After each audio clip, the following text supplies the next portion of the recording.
गुज़िश्ता 2 दिनों से social media हो या रिवायती मीडिया, इस पर मारवी सरमद और खलीलुर रहमान कमर ज़्यादा बहस और मुबाहसे में दिखाई दे रहे हैं। हालांकि टॉपिक था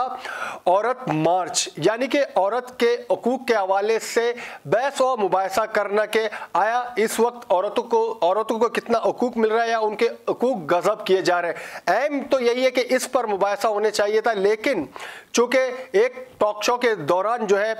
खलीलुर रहमान कमर और मारवी सरमद के दरमियान तलखलामी होती है, तो इस दौरान देखा जा सकता है कि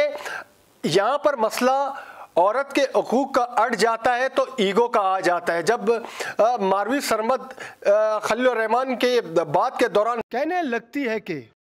मेरी जिस्म मेरी मर्जी, तो यहाँ से जो है क्लैश शुरू हो जाता है और यही इसी दौरान खलीलुर रहमान जो है हाफे से बाहर होकर जो कुछ उसकी ज़ुबान पर आ जाता है तो बोलने लगता है। हालांकि अखलाकी तौर पर इस बात का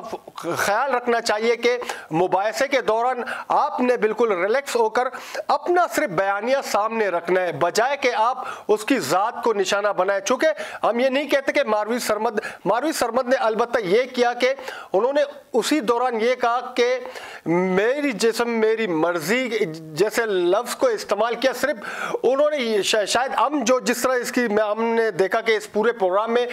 मारवी सरमद के, चूँकि मारवी सरमद छोटा नाम ही नहीं है बल्कि वो पाकिस्तान में मारूफ शख्सियत है, वैसे भी वो तज़िया भी करती है और ह्यूमन राइट्स के हवाले से भी काम कर चुकी है, तो उन्होंने इसी दौरान उन्हें एक ऐसे लफ्ज़ का चुनाव किया, शायद उन्हें अंदाज़ा था कि खलीलुर रहमान कमर जो है वो जज्बाती होगा और यही हुआ कि खलीलुर रहमान कमर आपे से बाहर हो गया और उन्होंने जो भी कहा तो हर तरफ यही बात सामने आ रही कि ये ज़ुबान इस्तेमाल नहीं करनी चाहिए थी। जिस तरह मैंने कहा कि बहस मुबाहसा जिस पर होना चाहिए था औरतों के हकूक़ पर, वहाँ पर बात नहीं हुई, बात फिर आ गया ईगो पर, जिस पर ना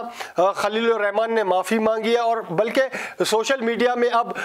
जो हकूक़ ख़वातीन के हवाले से आज़ादी औरत मार्च के हवाले से मुबाहसा होने चाहिए, अब वो अलग रुख इख्तियार कर चुके हैं। हालांकि इस पर बहस होनी चाहिए कि हमारे मुल्क, हमारे कॉन्स्टिट्यूशन में औरतों को अब तक कितने हकूक़ मिल चुके हैं या गुंजाइश बाकी है और ख़वातीन के हकूक़ जो गज़ब किए जा रहे हैं उस पर अब तक असेंबली में बैठे अरकान या ख़वातीन अरकान पार्लियामेंट ने क्या किरदार अदा किया है और इस वक्त भी इस हवाले से क्या काम किया जा रहा है। बहरहाल यहाँ पर मैं ये बताना देना चाहता हूँ कि आज हम ये बात सिर्फ उस हवाले से, इसका मकसद था कि ये हमने जो देखा कि ये ईगो का मसला था जहाँ पर जो क्लैश पैदा हुआ और असल अहम जो मौजू गायब हो चुका है, लेकिन आज़ादी डिजिटल न्यूज़ 8 मार्च को ख़ुसूसी ट्रांसमिशन करने जा रही है जिसमें ख़वातीन की भी शराकतदारी होगी और औरत मार्च के हवाले से एक ओपन डिबेट होगा और जो नुक्ते नज़र है औरत मार्च के हवाले से उस पर तफसीलन बातचीत की जाएगी।